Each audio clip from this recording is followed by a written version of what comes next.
Cette séquence a pour but de poser quelques jalons sur les définitions de l'innovation. Ces définitions sont importantes car vous verrez par la suite qu'elles permettent de comprendre le droit de la propriété intellectuelle.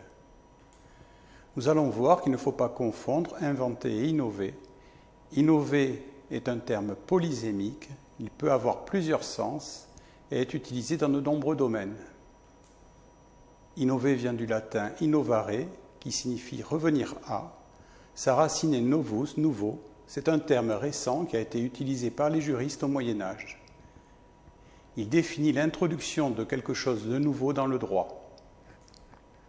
Ceci est important car par la suite nous verrons que tout le débat sur la propriété intellectuelle porte sur la question non pas de l'innovation mais de la nouveauté. Innover, c'est donc introduire de la nouveauté dans un système établi. Au Moyen Âge, c'était le droit. Aujourd'hui, c'est l'économie. À l'époque, il n'a pas le caractère qu'on lui connaît aujourd'hui, à savoir le lien avec un processus créatif.